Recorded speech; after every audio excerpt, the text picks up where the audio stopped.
সুপ্রভাত বন্ধুরা, কেমন আছো তোমরা সবাই? আশা করি তোমরা সবাই অনেক ভালো আছো আর আমরাও বেশ ভালোই আছি। সাধারণ ঘরকন্যা চ্যানেলে তোমাদের সকলকে জানাই আবারও একটা নতুন ব্লগে ওয়ার্ম ওয়েলকাম।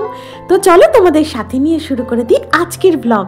তো দেখো, সকালে উঠে ফ্রেশ হয়ে চলে এসেছিলাম বাগানে আর দিয়ে নিচ্ছিলাম গাছ কটাতে জল। আর জানো তো, এই দেখো গাছ কটাতে বেশ ভালো আস্তে আস্তে ফুল ফুটছে। আর এদিকে ফুটেছে একটা নীলকণ্ঠ ফুল, আর এইদিকে দেখেছো কত উঁচুতে হয়ে আছে একটা জবা ফুল, জানো তো পারতেই না অসুবিধা। আর এদিকে দেখো আমাদের এই লেবু গাছটায় দেখেছো একসঙ্গে কতগুলো লেবু হয়ে আছে, এক থোকা। আর এদিকে হয়ে আছে একটা লেবু। কি বলতো, এখন না ওই গাছে একটা দুটোর বেশি লেবু হচ্ছেই না। তো যখন সিজন পড়বে তখন আবার গাছ ভর্তি হয়ে লেবু ধরবে, আর গাছ জানো তো লেবুর ভারে নুইয়ে পড়ে একদম। তো এদিকে বাগান থেকে একদম ডাইরেক্ট চলে এসেছিলাম এদিকে, মানে এইদিকে জল টলগুলো একটু দিয়ে নিতে। মানে আজকে যেহেতু বৃহস্পতিবার, তো আজকে কেন আমি এই দিকের এই ফ্রন্টটা বলো বা আমার বাড়ির চারপাশটা বলো প্রতিদিনই এরকম জল দিয়ে দিয়ে ভালোভাবে ধুয়ে পরিষ্কার করে দিই। আর বৃহস্পতিবার তো কথাই নেই, মানে এইগুলো ছাড়াও আরও এক্সট্রা অনেক কাজ আছে জানো তো। মানে কোনো জায়গাটাই আমি আর কি বাসি রাখি না, প্রতিটা জায়গা ভালোভাবে ধুয়ে, মানে আগে প্রথমে ঝাড় দিয়ে দিই, তারপর ভালোভাবে ধুয়ে জল দিয়ে পরিষ্কার করে দিই। আর এদিকে ঘরের বাইরেটা ভালোভাবে ঝাড় দিয়ে পরিষ্কার করে চলে এসেছিলাম, একদম বাসি কাপড়টা কেচে চলে এসেছিলাম ঘরে। আর খেয়ে নিয়েছিলাম ওই যে কিশমিশ ভেজানো জলটা, আর সাথে কিশমিশটাও। তো জানো তো এখন এটা আমার মানে সকালের রুটিনের সাথে নতুন অ্যাড হয়েছে।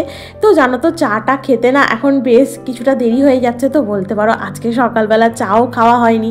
তো মানে খাওয়া হয়নি বললে ভুল হবে, বেশ অনেকটা বেলাতে এক কাপ চা করেছিলাম, তো মায়ের করে দিচ্ছিলাম।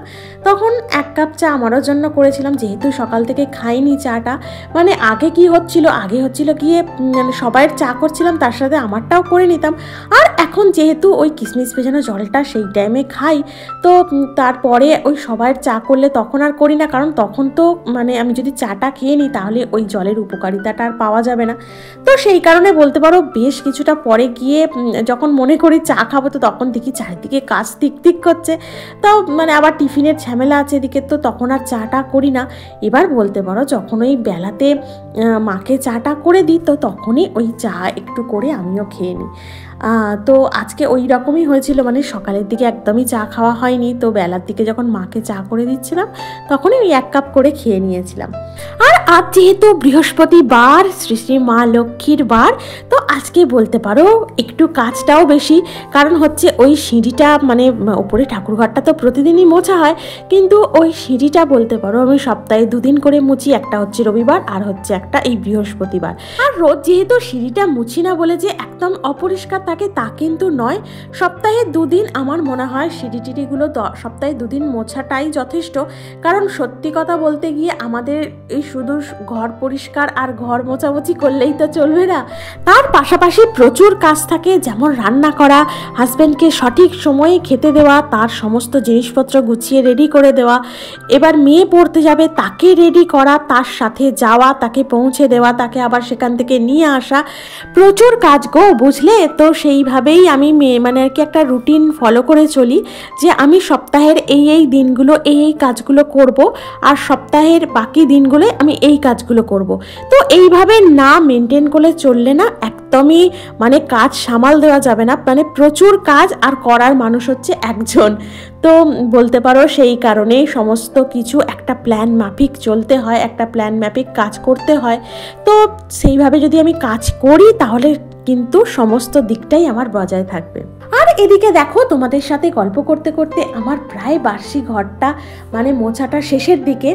তো এইদিকের এই সামনের দিকটা মুছলে মোটামুটি আমার সমস্ত পাশে ঘর, বারান্দা, ডাইনিং সমস্ত কিছু মোছা কমপ্লিট হয়ে যাবে। তো তারপর একবার ভেবেছিলাম স্নানটা করে পুজোটা করে নেবো, তারপরে ভাবলাম যে না, আগে রান্নাটা করে নিই, কারণ মনের বাপি আবার আজকে বেরোবে একটু তাড়াতাড়ি। ও আমাকে আবার ফোন করে বললো যে আমি ওই 12:30 নাগাদ একটু বেরোবো। তো এইদিকে যদি আমি স্নান করে আগে পুজোর দিকে চলে যাই না, তো তাহলে এদিকে রান্নাটা করতেও দেরি হবে, আর ওকে আমি সঠিক সময় খেতে দিতে পারবো না। তো এটা আমার মনে হয় যে আমি আবার সঠিক সময় দিতে পারবো। তো কি জানো তো, পুজোয় বসলে না মানে সত্যি বলছি আমি কোথায় যেন একটা হারিয়ে যাই। আমার পুজো করতে করতে মানে খুব কম করে হলেও 1.5 ঘন্টা মতো লাগেই জানো তো। আর আমার একদমই ওই তাড়াহুড়ো করে পুজো করে একদমই পোষায় না।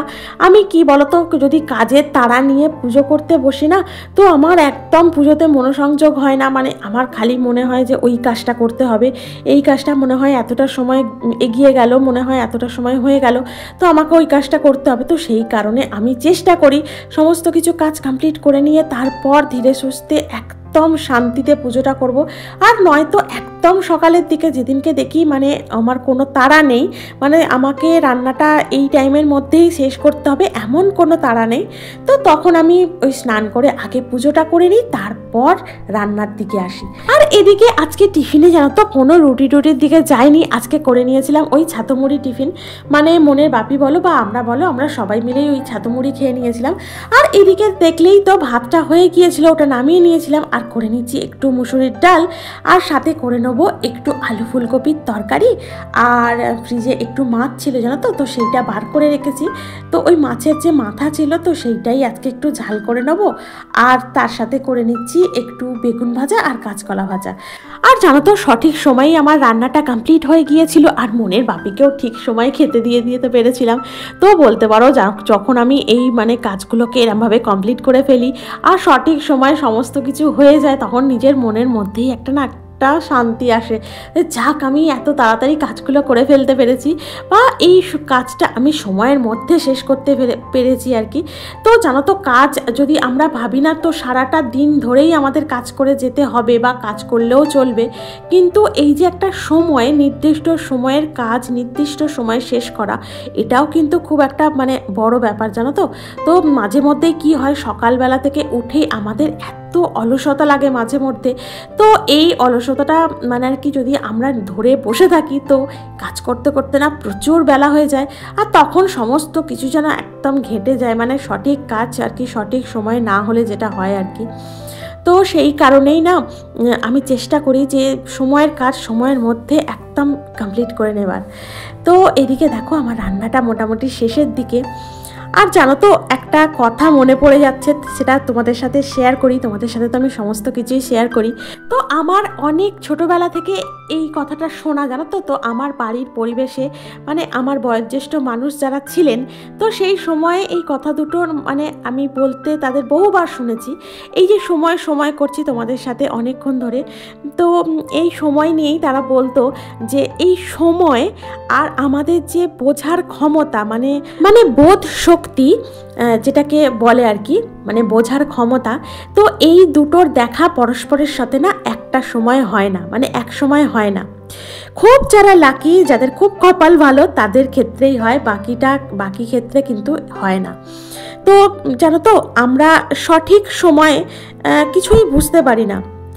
আর মানে যখন বুঝতে পারি, যখন কোনো কিছুর বোধ জন্মায় আমাদের মধ্যে, তখন কি হয়, সেই সময় আমাদের হাত থেকে বেরিয়ে চলে যায়। তো এই হচ্ছে মানে ব্যাপার, মানে আমরা সঠিক সময় মানে ভালো কোনটা মন্দ, কোনটা আমার জন্য ভালো, এগুলো না আমাদের তখন মানে আসেই না, মাথাতে আসেই না, বা আমরা বোঝার চেষ্টাও করি না।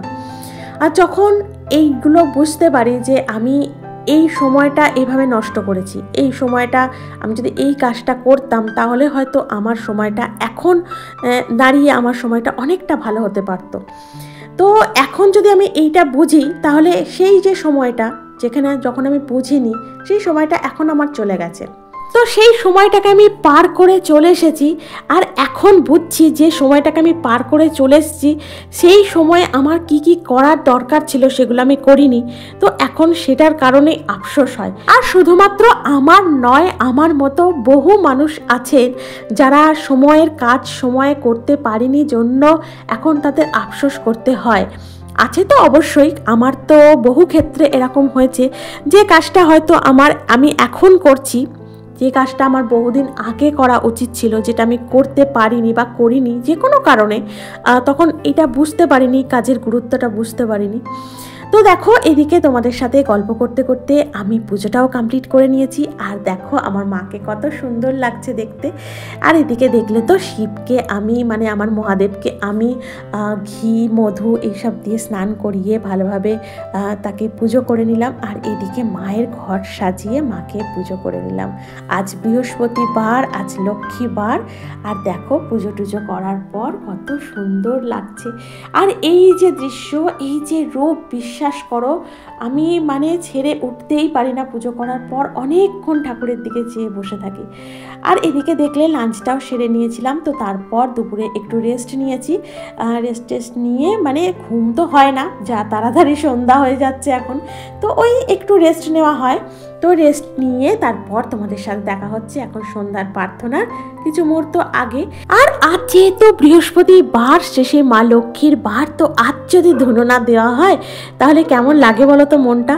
মানে ধুনো দেব, ধুনোর গন্ধে, ধূপের গন্ধে একদম চারিদিকে যেন বৃহস্পতিবারের পুজো বলে মনে হবে, তবেই তো মনটা শান্তি হবে, ভালো লাগবে। আর এদিকে সন্ধ্যার প্রার্থনা সেরে চলে এসেছিলাম নিচে আর করে নিয়েছিলাম গরম গরম চা। তো আজকের আমার ব্লগটা আমি এখানেই শেষ করলাম। তোমাদের যদি ভালো লাগে তাহলে অবশ্যই একটা লাইক করো, কমেন্ট করো, চ্যানেলটিকে সাবস্ক্রাইব করে পাশে থেকো। দেখা হচ্ছে পরবর্তী ব্লগে। টাটা।